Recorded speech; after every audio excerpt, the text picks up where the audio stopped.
We're gonna live with you. I was in the process of buying a house under my name and getting ready to move when out of the blue, my mother-in-law, who had just barged into our place, came up with an outrageous idea. I'd been relentlessly bullied by her. Every time I visited their house, I was made to work like a mule. Though my father-in-law never did anything himself, he seemed to be riding along without stopping his wife. She probably intends to live with us and exploit me. Determined not to let this happen, I revealed a shocking fact to them. Huh? I'm single, you know? Upon realizing that I was single, my in-laws were flustered, but they continued to badmouth me. Someone who was witnessing this got even more furious. My name is Jessica, and I'm 33 years old. I work as a regular employee in a major company. My husband also works in the same company, and we've been married for 2 years. I met my husband at a company party, and it seems he fell for me at first sight.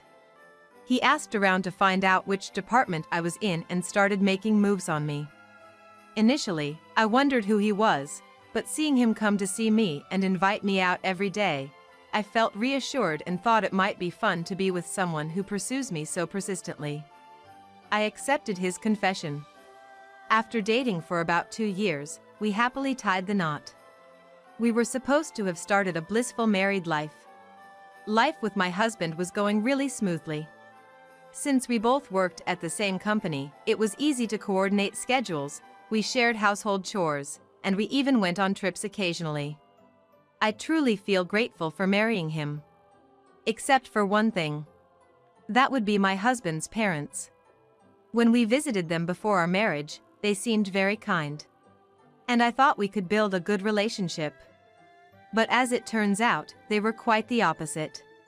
It was some time after we got married. My husband and I happened to have a day off together, so we decided to spend it relaxing at home. Suddenly, the doorbell rang. Who could that be? We didn't expect any visitors or deliveries that day, so I was curious about who it was. My husband said, "I'll get it," and headed towards the door as if he knew the visitor. Well, this is a spacious apartment. But there sure are a lot of stairs. It's hard with my bad knees. Oh my, Jessica, you're lounging in sweats on your day off? Please don't embarrass my son with such a casual look. Entering the living room with my husband were my in-laws. Without saying anything, they just sat themselves down on the couch.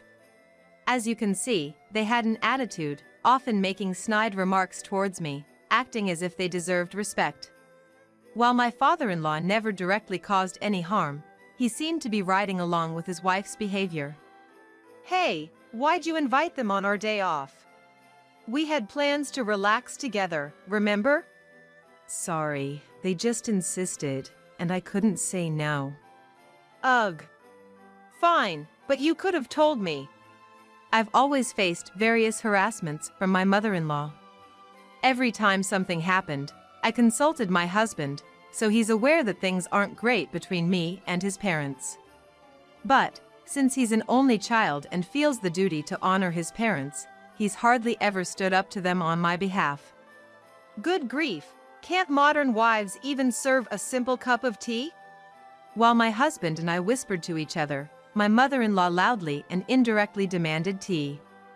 Even though she came over unexpectedly, they're such shameless people. I'm sorry, I'll get it ready right away. Normally, you'd have it ready before we arrived. I started preparing the tea in the kitchen while ignoring my mother-in-law's snide remarks. They ended up staying at my place until the evening. Because of that, I had to prepare lunch for them too. This ruined my day off, but there are other bad experiences with them. One day. Hey, Jessica. What? My mom's having a tea party this weekend and has invited some neighbors and relatives. She wants us to come too. Honestly, I didn't want to go. I knew if I went, they would make me do all sorts of chores. However, if I didn't go, I knew she would make snide comments about me later. Considering the situation, I figured it might be less stressful to help out than to face her remarks, so I reluctantly decided to attend. I wish my husband would just decline on our behalf, but I knew it would be pointless to say that. Then, on the day of the tea party, we were called in earlier than the starting time. Hello. You're late. It's common courtesy to arrive 20 minutes early. Oh, come on, Mom. The roads were busy. Cut her some slack. David, you can relax. Jessica, get to work right away. I'm furious at how sweet she is to my husband, but how tough she is on me. As I expected, I ended up preparing all the treats for the tea party. It's not that I can't cook, I do it all the time. But the quantity she demanded was just too much, and it took a long time. During that time, she just sat and watched TV without helping at all. The treats are ready. Really, Jessica? It took you this long just to make a few snacks. You're too slow. Even though she's never properly made snacks herself, she had the nerve to make such snide remarks. Considering the amount she demanded, I finished making them in a relatively short time, yet she never thanked me at all. Furthermore, I realized she deliberately increased the quantity to hassle me. For the record, while my husband and father-in-law were preparing cushions and chairs for the guests, they didn't help me with the cooking. She made several other snide remarks while I was preparing, but I tried to ignore them for the sake of my sanity. Then, the tea party began. Many of her friends and relatives gathered. For me, this was pure torture. Whenever guests complimented the snacks, she would say, "I made them." I was a bit unsure, but I'm glad you liked them. Even though she didn't help at all, she took credit for my work. Moreover, when the topic of discussion shifted to daughters-in-law, she made up stories, saying things like, "My daughter-in-law treats me like a slave." It was very uncomfortable for me. After the tea party ended, I had to clean up everything, and she even asked me to clean the room. I felt like a maid. Holding back tears, I thought to myself, I'm never coming here if she calls me again. But life wasn't that easy. The tea party seemed to be a big hit, and it became a regular event. Especially, many said that they loved the snacks. Jessica, there's another tea party next weekend. Please come. But I have work that day. You can take a day off, right? Are you trying to embarrass me? If you don't come, I'll make sure you get divorced. She called me unexpectedly and insisted I come. Even when I said I had work, she showed no mercy. I didn't have the courage to oppose her and felt threatened by the possibility of divorce, so I always obliged, taking days off from work. As a result, I ended up working tirelessly for these tea parties and taking frequent leaves from work, which made things uncomfortable at my workplace. I was mentally drained. Whenever I discussed this with my husband, he just said, "Come on, she doesn't mean any harm. Just let it go." He never really helped. Before I knew it, I found myself constantly pondering how to break free from this miserable life. The answer I came up with was to get a divorce. It meant separating from my husband, David. Honestly, I grappled a lot with the decision. Even though I felt betrayed by David not helping me, a part of me still loved him. But I didn't want to continue a life tormented primarily by my mother-in-law. By divorcing, David and I would essentially become strangers, eliminating the need to interact with my in-laws. The only remaining issue was whether David would agree to the divorce. "I don't want a divorce." "What's gotten into you all of a sudden?" he asked. "I can't stand dealing with your mom anymore. You know what our relationship with her is like, right? I get it, but that doesn't mean we have to divorce. I love you, Jessica, and I want to be with you forever. I feel the same, but I can't bear it any longer. How about we get a divorce on paper, live separately, but still stay in touch and maintain our relationship? What do you think?" Hesitantly, David agreed. And so, due to the malicious actions of my mother-in-law, we ended up getting a divorce. Life post-divorce was truly peaceful. Having submitted our divorce papers gave me the push to change my cell phone model and number, which stopped the incessant calls from my mother-in-law. David continued to live in our previous apartment, while I rented a new one, ensuring unexpected visits from my in-laws ceased. Life without interacting with my in-laws was great, but something was missing. The married life with David. Even after the divorce, our mutual affection meant neither of us was satisfied living apart. Then, an idea struck me. It was a risky plan, but I decided to give it a shot. As a first step, I immersed myself in my work more than ever before. Before the divorce, I'd often take time off due to dreadful tea parties, but after explaining my situation to my colleagues post-divorce, I regained their trust by dedicating myself fully to work. Eventually, I achieved a savings of $500,000. Since college, I had enjoyed saving money, dreaming of buying my own home someday. Having finally saved up $500,000, I felt confident about buying a decent home. I quickly reached out to David to discuss buying our dream house. A house? It's gonna cost a lot. How are you gonna handle that? Don't worry about it. I've saved up. How about we visit some show houses on our next day off? And so, we planned a day to visit show homes. David, amazed by my savings, expressed his gratitude, making me feel my efforts had paid off. By the way, let's not tell your parents about the house just yet. We'll inform them when the time is right. Got it. Knowing them, they might make things complicated. Reaffirming our wish to get back together, we steadily made preparations for our dream home.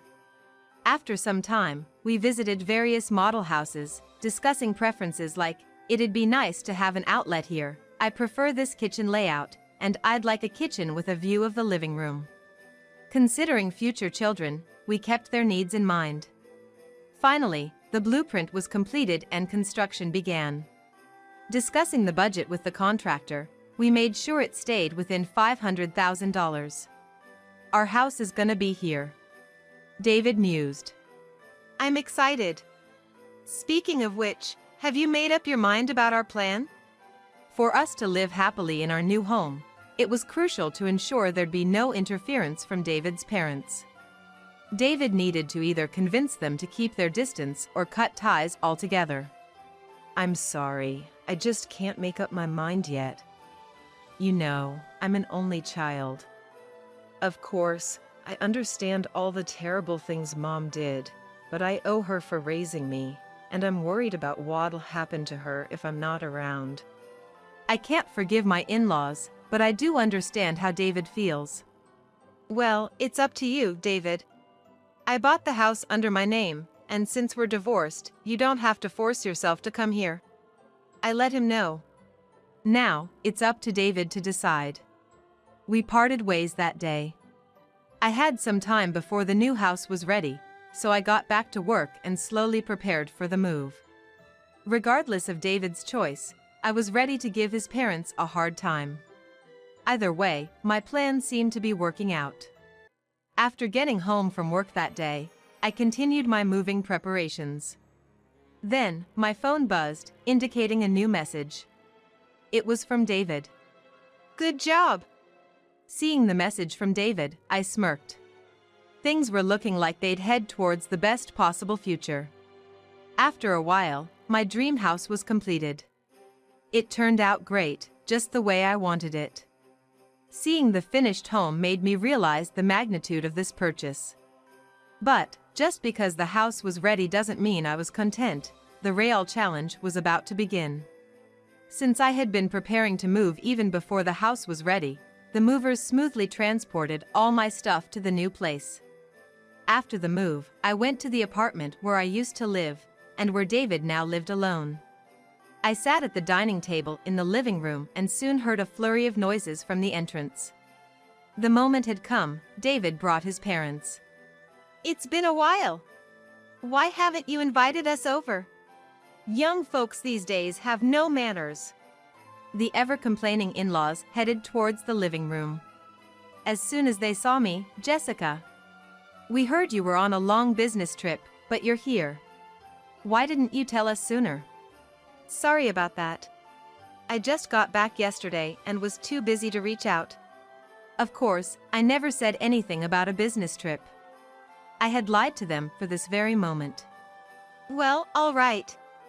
But you bought a house, right? And spent a lot of money? It's pretty spacious. Maybe we should live with you. As expected, my mother-in-law latched onto the house purchase. She claims she's doing us a favor by moving in, but it's clear she just wants to boss me around. Indeed, living with you two would be more comforting. You bought the house for us, right? I had to bite my tongue to not laugh out loud at my father-in-law's remark. David silently observed the situation. Please take a seat, we need to discuss this. I served them tea as they sat down. Oh, finally being hospitable, my mother-in-law said, taking a sip of her tea. I thought, this is the last time I'll entertain them. Now, about that new house. Exactly. You bought it for us, right? I'm looking forward to living with you too. But I'm single, you know? I hadn't told the in-laws that we'd divorced. To dodge my mother-in-law's unreasonable demands, I had lied about going on a long business trip. Single? What do you mean? Aren't you married to David? What nonsense is this? Are you making fun of us? Upon hearing the truth, they were furious. Exactly as I said. David and I are divorced, so I'm single. The house is under my name, so you can't live there. I decide who lives in my house. We never heard about any divorce. And the sudden business trip seemed fishy. Thanks to you, I've been made a fool of. Watch your actions, young lady, and take responsibility. So you betrayed not just us, but David too? Divorcing was the right decision. When I firmly stated that I couldn't live there, my in-laws bombarded me with sarcastic remarks and complaints. Hearing this, my husband David finally lost his temper. Enough. Stop badgering Jessica. Back off. My in-laws were shocked into silence, apparently not expecting such an outburst from their own son. The reason we were heading for a divorce in the first place was because of you two. That's a cruel thing to say. I was only thinking of Jessica. Thinking of Jessica? After constantly belittling her and forcing her to attend those ridiculous tea parties where she was treated like a servant, making her miserable. How is that thinking of Jessica? Jessica isn't your convenient maid. She's my cherished wife. And because of you two, our life together is a mess. Stay out of our relationship. On the day we were packing for the move, I received a message from David.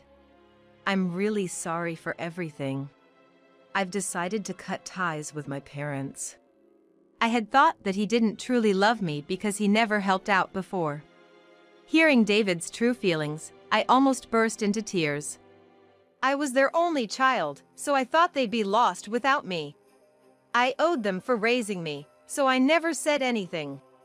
But I've reached my limit. I'm cutting ties. Don't come near Jessica and me ever again.